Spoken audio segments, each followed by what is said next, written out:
Kind of a little bit embarrassed, and I'll apologize for the lack of participation of the other commissioners. I will suggest that you'll have another opportunity to speak before the commissioners tonight during our citizens' comment period during our regular scheduled public meeting tonight.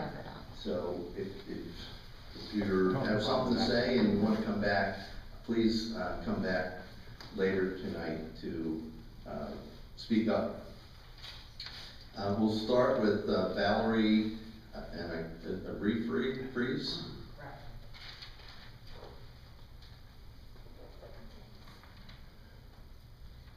Hi. I know this is discussing a very beaten subject as of lately, which would be the 209 law, which was a public meeting this evening. There was just a couple things on there that were very vague as far as the laws. Now, I'm a cat breeder myself, and one of the laws on here has a bitch or a queen has to have a health certificate every time before being bred. That wasn't in the first set of laws. Now, how do you define how long is a health certificate good for? I mean, all these vaguenesses can leave us open for a lot of problems. As far as cats come in heat due to the season.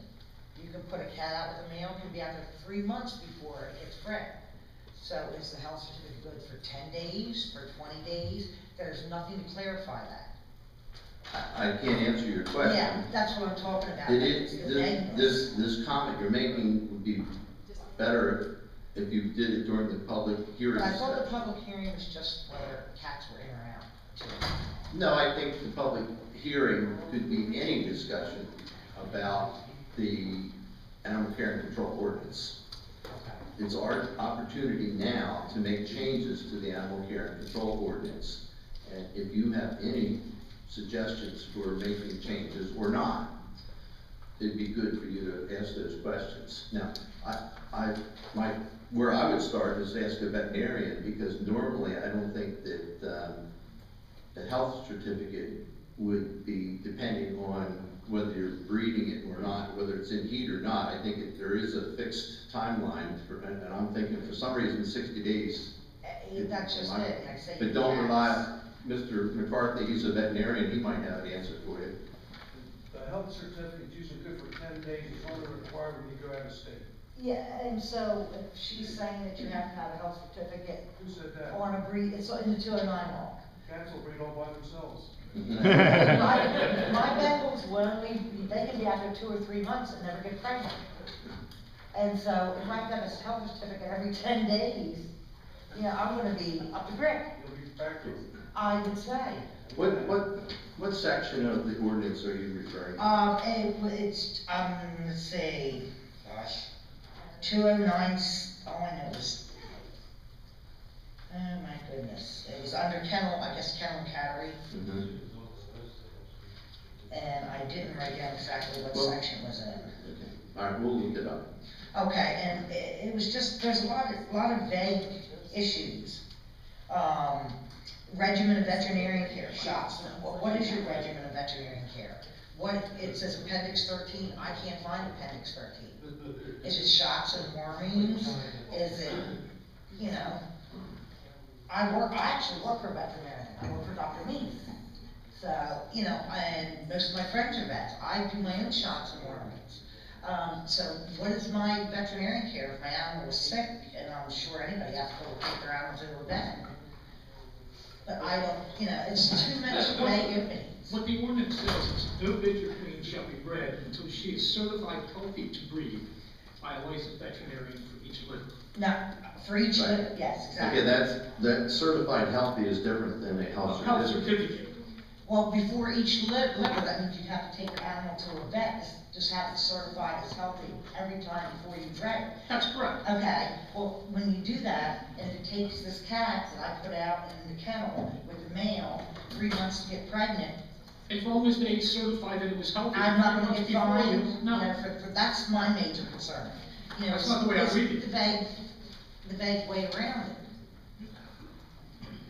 And okay, as far as the trap neuter and all that laws, that comes up in 209, right? That is not in 209. trap, neuter, release, trap, neuter, anything is not part of our policy. It's not in the ordinance. It's nothing yet. There's been a lot of people talk about it, but it isn't something the commissioners have considered. That's Pro or correct. con. We have Yeah. not considered that at all. Okay, because like I said, as a cat breeder myself, do I still feel that cats running loose are a nuisance? I most definitely do.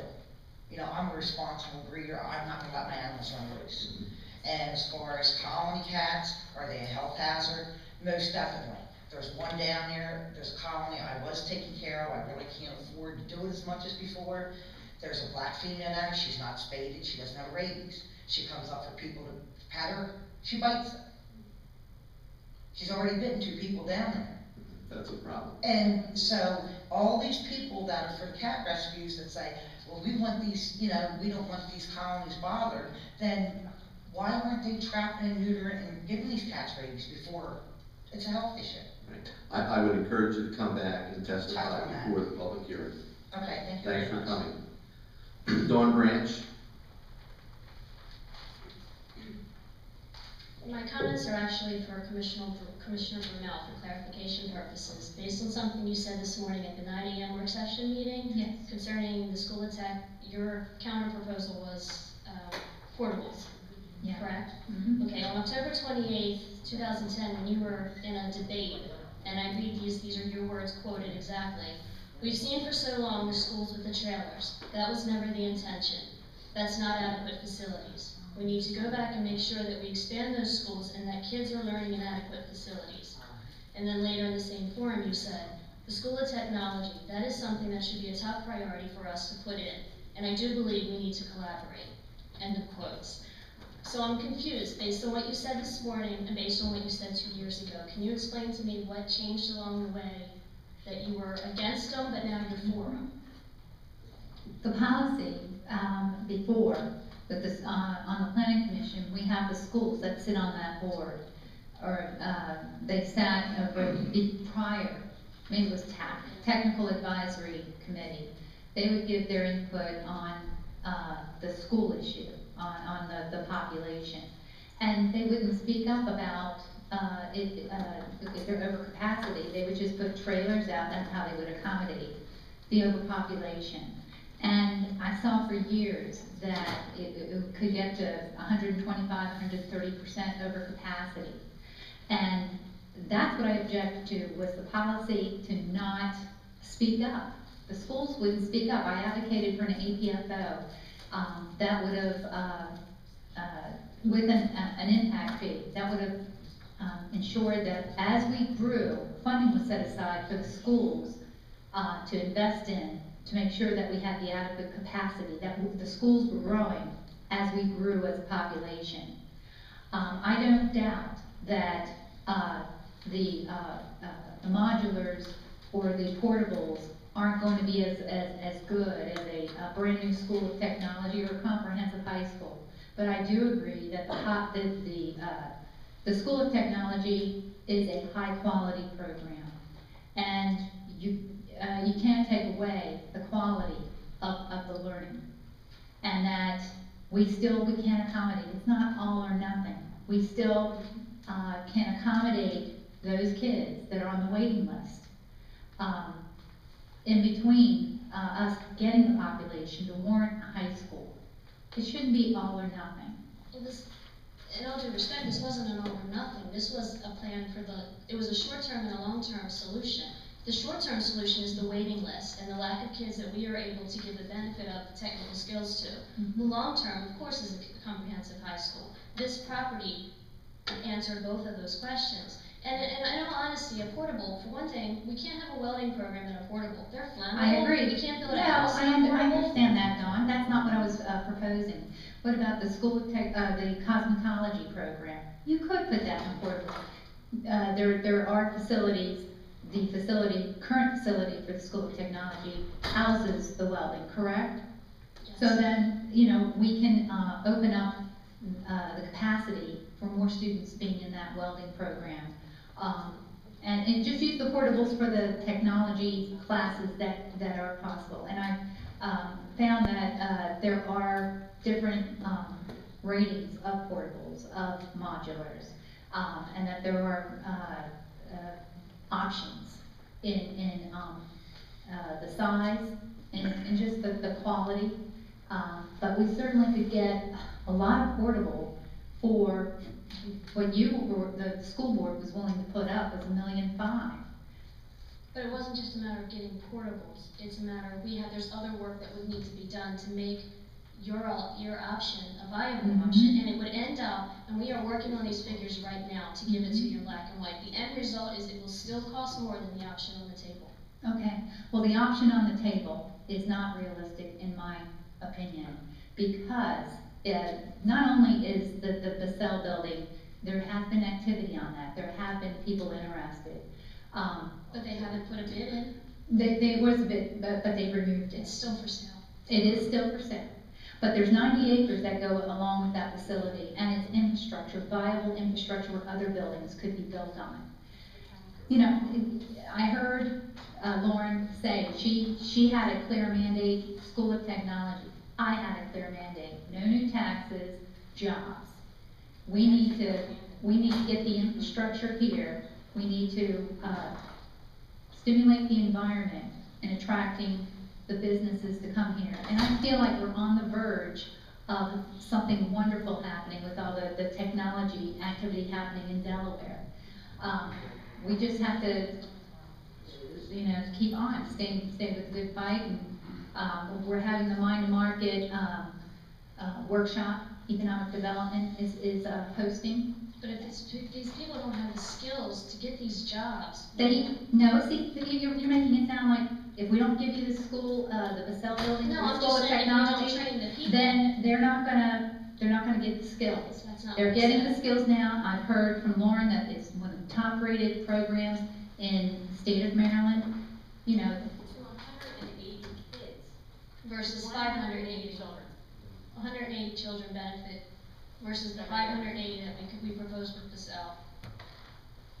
The waiting list was 150, it went up to 200, now I'm hearing 500. No, the capacity, the difference in capacity of what can be served Okay. between what we do now and what would go into Basel is all I'm saying is, yes, we have a top-rated program that goes to a very select group of people. Why would we ever Okay. choose to withhold that Mm-hmm. to additional students?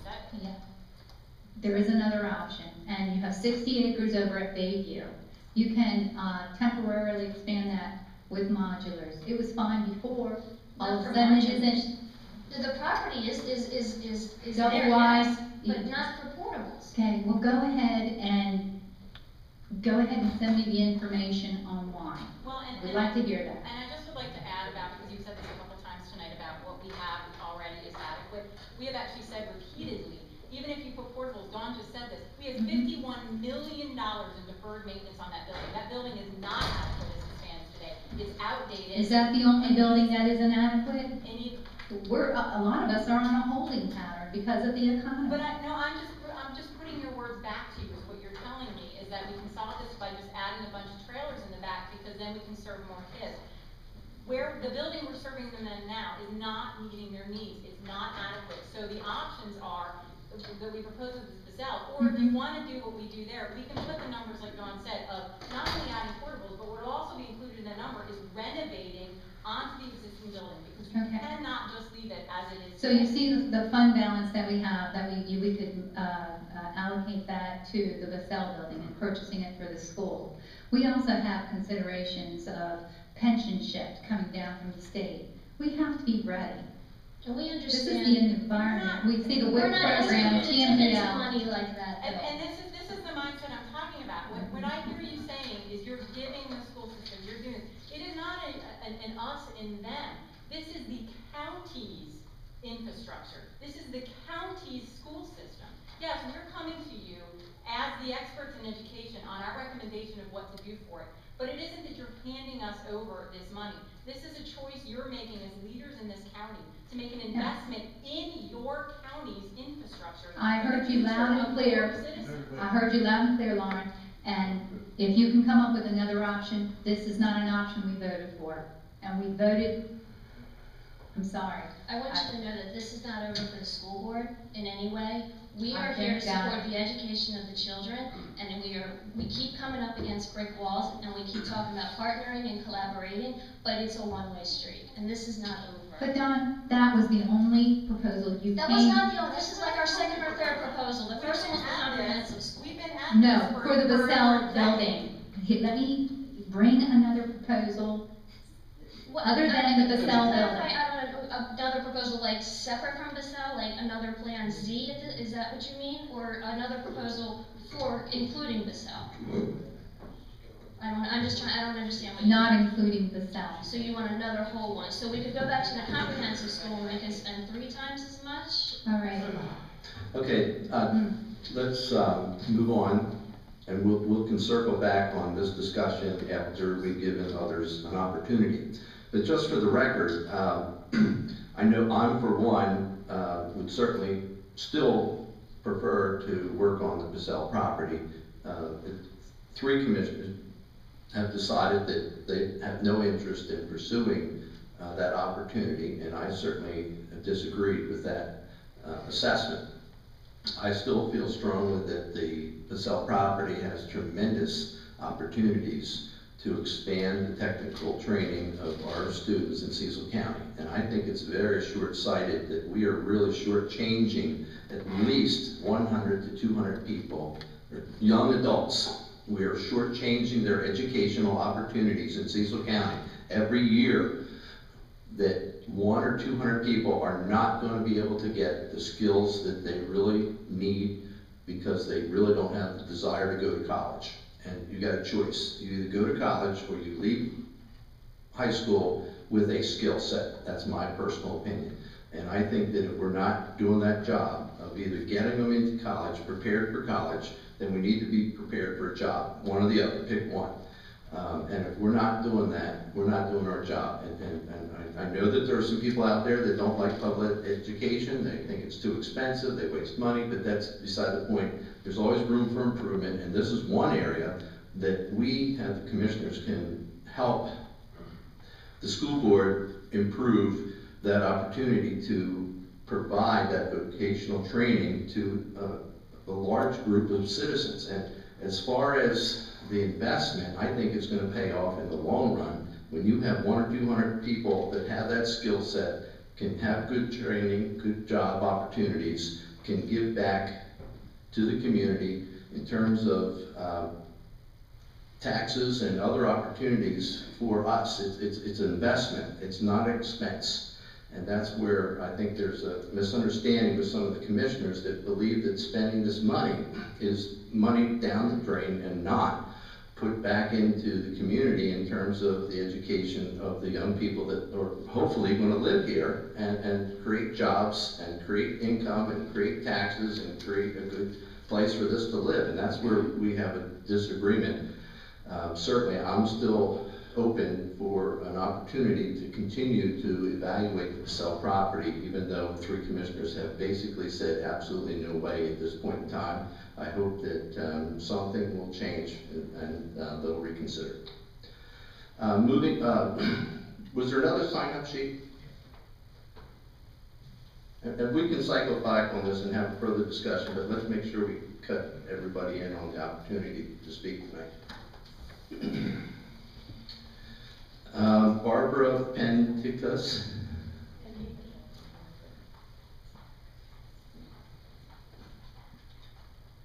Good evening, how are you guys tonight? Can you speak into the mic so other people in the room can hear you? Good evening. Thank you. I have a very big issue. I've already spoken with you, Mr. Hodge. Last week on Tuesday, there was a dog in the middle of the road, walking on 213, injured, almost hit by a car. I got out of my vehicle with my 3-year-old son in my car to help this animal, attempted to get him medical attention and was turned away from several places. Was turned away from the SPCA. We contacted the commissioner's office. I was advised by one of your staff on where I could bring this animal to get him the medical treatment he needed. And I was turned away when I got to that location that your associate advised me to bring this animal to.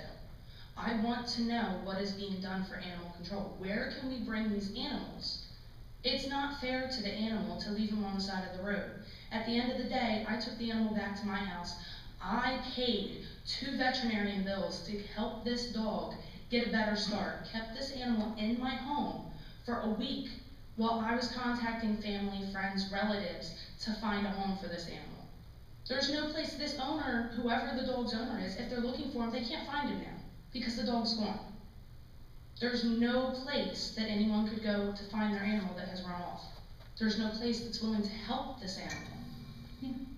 I want to know what's being done for these animals. This is not fair. Barbara, did you say that you contacted the commissioner's office because Yes, it was I an did. injured animal? Yes. Okay. Our understanding with injured animals is that we're supposed to call 911, and we have a contract with Mid-Atlantic, and they're supposed to pick up the animal and take it to a vet for care. Did not happen. Did not happen. When I picked up this animal, I was about 500 feet from the SPCA's driveway.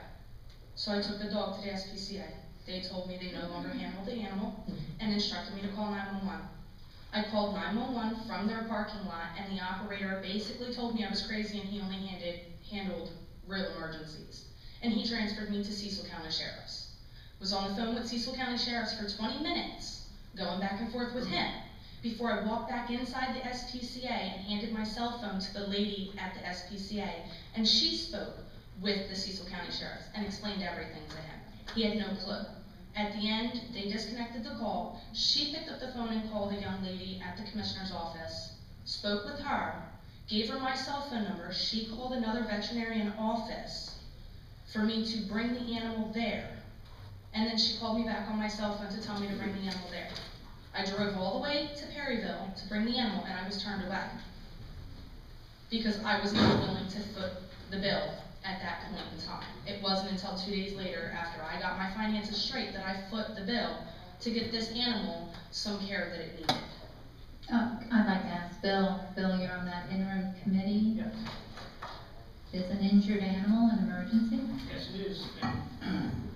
And the sheriff's office should have sent the deputy out there and then contacted Mid-Atlantic about taking the animal and taking it to a vet and then over to the shelter. I spoke I didn't know to, anything, I had no idea any of that took place, so. This sounds like a complete breakdown in communication because 911 had no clue. Cecil County Sheriff's had no clue. I'm telling them, SPCA is telling them. When I contacted the commissioner's office and I spoke with the young lady at the commissioner's office, she even told me, no, you did the right thing, you should have called 911. Right. Don't keep the animal in your home. Well, I can't push the animal back out of my car or leave him on the side of the street if it's hurt. The only thing that I can tell you, tomorrow, I will find out what's going on over at 911.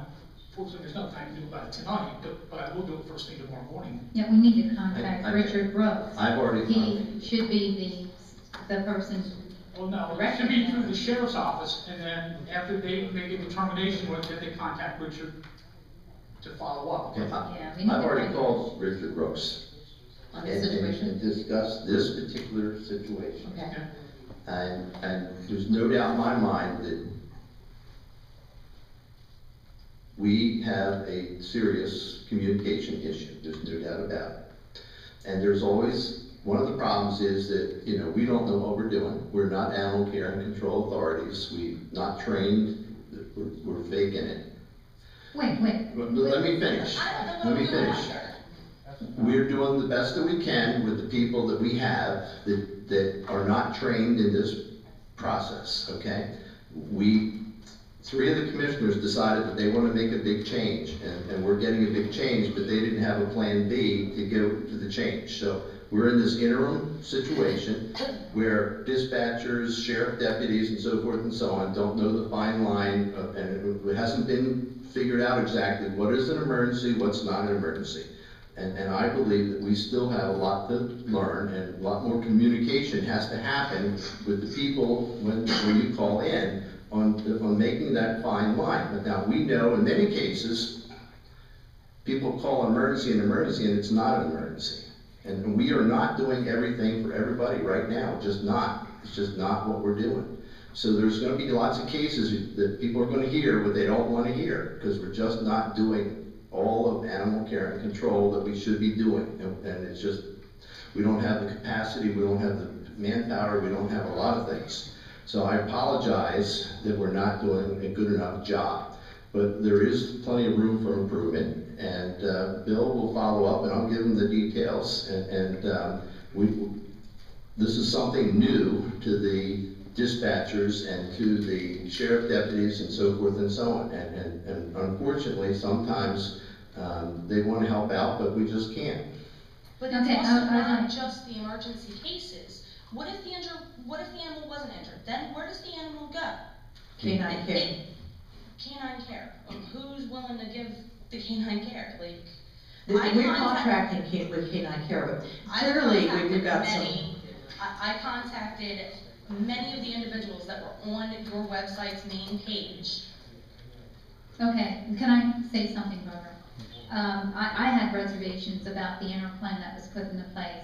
I would have liked to have seen an animal control officer contracted, because they could have, the bid that was put in, he could have transported the animal, he could have issued fines, he could have followed up with, he was familiar with the process already, and he had the connections to get things done, even like, you know, the cat issues. A lot of times, we've had to go to the rescues, and he knows the contacts with the rescues.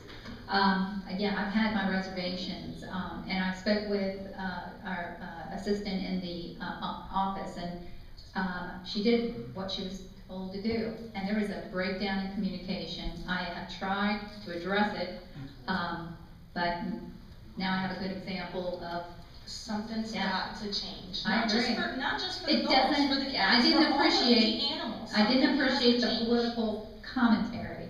I think we need to focus on how did the communication break down. We need to address it. And if people in this interim plan aren't doing their job, we need, as the Board of County Commissioners, we need to do something about it. Barbara, thank you for what you did for this animal. I I really do wouldn't do appreciate it, it. I would not change a thing I've done.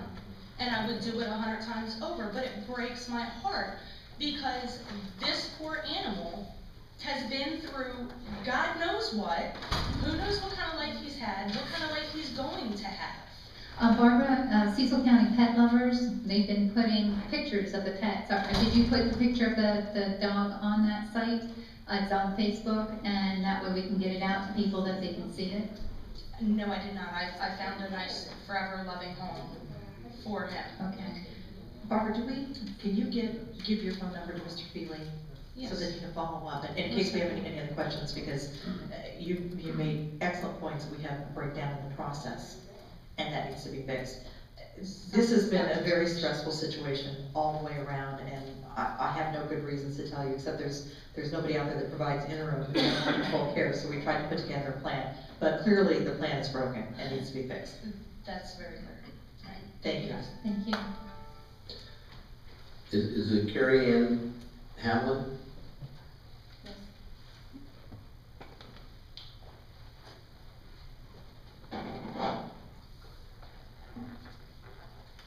Good evening.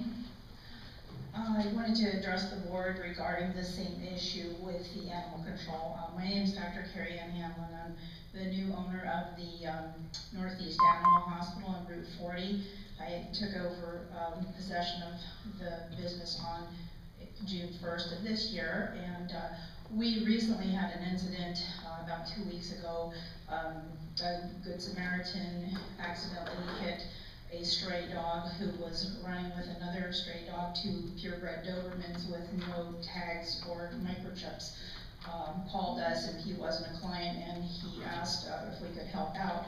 And you know, being a medical facility, we offered to have him bring the dogs in to do first aid, thinking that once we were able to administer first aid and hopefully, you know, help the dogs out, we'd be able to locate someone to take possession of the dogs until the owner could be found. We had the same exact experience, just total frustration. We started calling your offices, and I would say probably about 4 o'clock in the afternoon, and we're given the runaround just circuitous phone calls, you call this person, well, that person says call another person. We spend almost an hour trying to find someone to take these dogs. And unfortunately, the one dog was very badly hurt, and we were unable to save it. But the other dog, you know, the man who dropped the dogs off just, you know, he took off, just, you know, he refused to help out with anything, and he just kind of took off and dumped the dogs on us. And consequently, I don't mind, you know, doing good for the community, but I think it's a bit of an injustice to expect the veterinarians to pick up the slack, you know. We don't have any facilities. The dog's a danger to my clients because we don't know whether it's had rabies vaccines or what. It could, you know, Doberman could be a dangerous dog. So what ended up happening is that one of my technicians has contacts with the Humane Society, and she was able to contact them, see if they would board the dog. So my husband took the dog over, and you know, we offered to pay for the boarding until they could hold the dog for 10 days, and at which point we assumed the owner wasn't going to claim them. We listed the dog on our website, and we, you know, put papers around town to see if we could find an owner, and unfortunately we couldn't. So, you know, it's very frustrating for me just coming into this and having been in a community where we had a very well organized animal control, and I've never dealt with this in my life, so I was quite frustrated, I may say. And I also wanted to comment on the stray cat issue. I'm really concerned about that as well, because as you know, stray cats are a very prime contributor to the rabies problem. Not only, you know, they're a danger to the people in the community because they're generally not vaccinated, and they're one of the big carriers of rabies, so that presents a danger to people in the community, and also bite wounds and cats, you know, getting into places that they shouldn't. But hopefully you'll come up with a solution. Hopefully, you know, we can, is there a way that the statute could be rewritten to make the, you know, to enable the other contractor to come back on board? The contractor that originally provided Right, services, yes. SPCA, yeah. Right. They terminated, when that new ordinance was adopted in July, they terminated their services effective the end of August. Correct. And then that's when we went into the interim plan. Right, but why was it rewritten in the first place?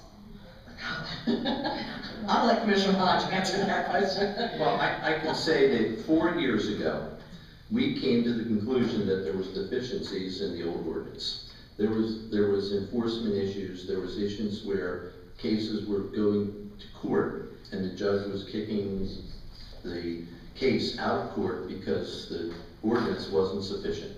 So we knew that we had to revisit it. The problem is that it got hijacked by some people with special interest, and they made what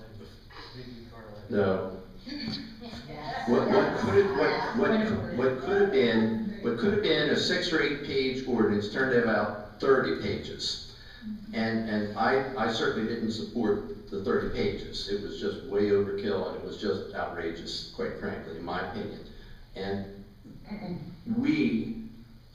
or I have to say the Board of Commissioners, but 3 people didn't realize there was consequences for their action, and that's where it put us in this boat where we are today. Now, I have to tell you that we are working hard to try to solve this problem. We are trying to work with a second vendor that has offered their services, and they're trying to make that work. And Bill's on the evaluation team, and there's quite a few other people, including Stephanie Garrett, the health department, and others that want to make this work and get us out of this predicament that we're in today. So it is not satisfactory where we are today, and we're looking forward for a new opportunity to start over and get it right. I hope that the new vendor is able and competent enough to take the ball and run with it. If not, we're going to have to start over again with another RFP or come up with another solution. But, you know, Dinah Broomall has suggested that she doesn't like the politics, but the fact is that when commissioners make decisions, there's consequences. And we're paying for it right now. Commissioner Hodge. you've made your political views known. And I have to say, as we're going through the process, we listened to a lot of the public come in with their complaints. And this was a new process for me, wasn't all that familiar with animal control before, and went to the animal control community to get their feedback. Because you do have animal people on one side that are very enthusiastic, and then you have other people, you have the kennels, they're concerned about the new regulations. And then you have people that, they just want to enjoy their property, and they have dog barking issues, or the smell, or, things where their property's being ruined.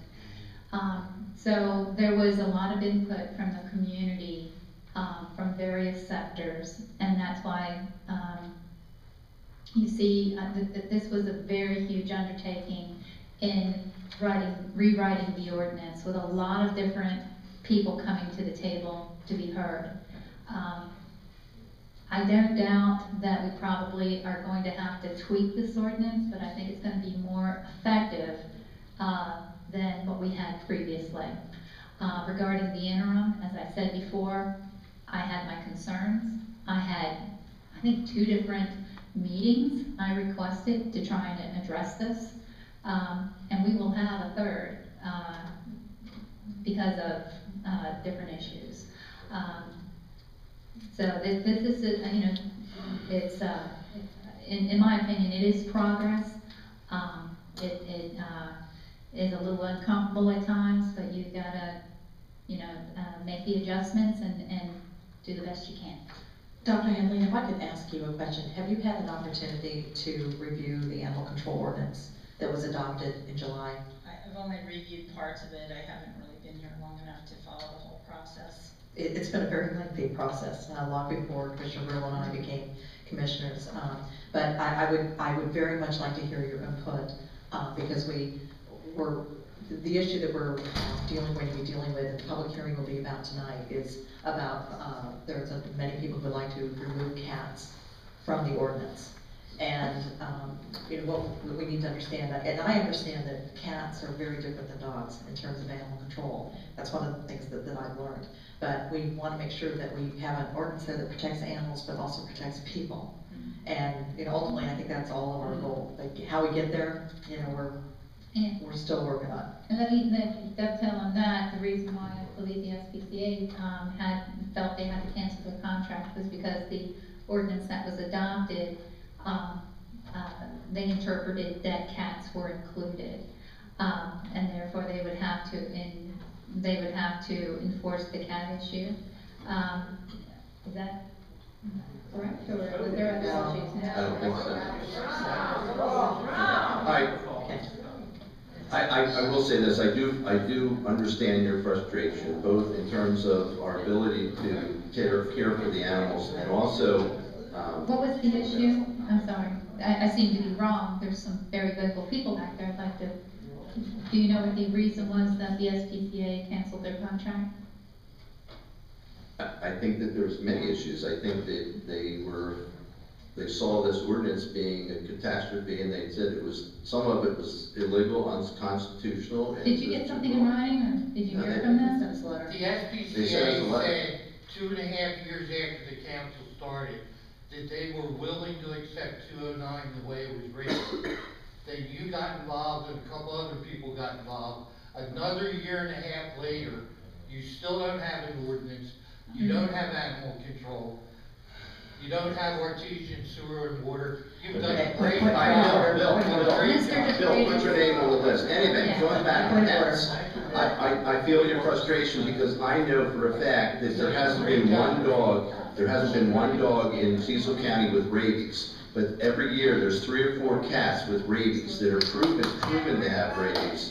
And I think it's unfair to say, let's not deal with cats. Let's take cats out of the ordinance. We're never going to deal with cats. We're never going to respond to a cat call. It's totally outrageous that we are going to ignore the possible health effects of cats. And it's just totally outrageous. But is it out of the ordinary for cats not to be included in other ordinances? Not to the extent that we're excluding them. That we are totally taking them out, and it goes back to 209-606D, where cats have a free ride to foul the air of the neighbor. Robert, you're, That, once again, anyway, we're getting off the politicizing. subject, and the fact is that we will hear from the public about cats tonight, and I would encourage you to repeat what you said, because this is off the record, more or less. We encourage you to speak, but at the end of the day, the public hearing is a matter of public record, so I'd really like you to come back and express your concerns about that issue. Carrie Ann, I asked the previous animal control officer if they enforced cats, and he said no, they did not. It was too expensive. I went back to the previous animal control officer, and he said the same thing. In Cecil County. Yes, but it's not just in Cecil County. Other areas, it's very expensive to enforce cats. You know, it's hard to control cats. So that's why. Yes, exactly. Yes, yes. If I So can that's the research. It's not that I've taken over this issue. Trust me, listening to both sides, I thought the animal control officer was impartial. If I may get your name and phone number as well, and I'll follow up with you tomorrow and try to figure out what happened. Thank you very much. Thank you. Does anyone want to speak that hasn't signed up? I just Don? want to say, I know you said it's Come up to the podium so everyone can hear what you have to say. I just want to say this isn't on public record, but it is being recorded, and it will be on Cecil County Patriots Facebook page. All right, thank you. Alan? I said, Alan, would you introduce yourself for the record, please? my name's Alan McCarthy, I live in Chesapeake City. I sat here and listened to all the debate about this. Number one, this is animal control ordinance, not a dog control ordinance. I think they've always controlled cats to some degree. Rabies hazard is greater with cats than it is with dogs. Now, it might be mentioned that 2 of the 5 commissioners didn't even bother to read the ordinance. It turned out to be a totally bureaucratic, governmental thing where they chase people around trying to get them to fill out health certificates, as has been previously noted. My primary question, though, is what do you view as your role as representatives of the people of Cecil County? I would like everyone's answer. Thank you. Yes, I read the animal control ordinance many times, Mr. McCarthy. That was not. Mr. McCarthy. Improperly reported in the newspaper. Yes, well, it's not the first time. Okay. Yeah, you said it on recording. Okay, so there have been many different versions of the, hold on a minute, let me answer the question, Mr. McCarthy. Please let Commissioner Brummel answer the question without interruption. So there have been many changes in the animal control as we've had many different meetings, and yes, I have read the ordinance, and yes, there was we had went back and forth on the certificate of health as to what should be included in that. We found out it was a state law, and I found out the reason for the certificate of health when you're bringing animals across lines. And what our responsibility to the voters. What was the last question that you had, Mr. McCarthy? Well, number one, the animal health certificate happens to be. Mr. McCarthy, could I just answer the questions? It's 6:42. We all have to answer. So, what was your last question? The last question is, how do you view your position as a representative of the people of Cecil County? I view it with a great deal of reverence and honor, and Do you feel that you represent the people? yes, I do. And I have to Folks you say, represent. maybe I'm not representing what you want me to hear, what you want to hear from me right now. I'm sorry, I can't just represent you. No, And when I I ran for prefer office, you not I represent. stood for, Mr. McCarthy, as you remember, I held 2 tea parties, and I used your property for the second tea party. I stood for fiscal responsibility, transparency, and accountability, and I'm very proud of my record. I'd like to answer your question, Mr. McCarthy, and I think our primary role as county commissioners is to protect the health, safety, and welfare of the citizens. That's our primary role. And that makes us responsible for protecting our citizens from animals, and also from criminals, and we need to support education for the welfare of our community. Those are the primary goals. And one of the things I find is that this whole animal care and control effort that I see happening in front of my face is not protecting public health. It is trying to do other things other than support the health of the community by taking cats out of this particular ordinance, where it should be an animal care and control, and cats should not be exempted. My job is to listen to you, and you mean being every citizen in Cecil County. That means both sides of the issue. It means listening when I don't necessarily agree, but because I need to understand where you're coming from and what's important to you. Okay, we have time for one more comment or question from the citizens, if you have any. Diane? Keep it short, please. I will. Diane Carabetta, and I just had a comment about the 150 students. It's a short-term and a long-term problem. If we could come up with a collaborative effort with Cecil Community College to put together a program to educate these kids, I think it would be well worth our investment. Even if it costs $10,000 a kid to get those kids that education they need until we can solve the long-term problem. You know, buying a 91-acre building is not going to solve the problem right away, but the problem exists today and it exists in the future, and that would be a good short-term solution. Thanks. Thank you. I'll remind everyone that's in the audience that feels that they'd like to speak up that we will have a citizens comment period in our agenda for tonight's meeting. It's going to start at 7 o'clock, so be prepared to comment either in public hearing or during the citizens comment period. So we're looking forward to hear more from you later on tonight. But we're going to adjourn the Citizens Corner for now, and we're going to get ready for our public meeting. Thank you for coming.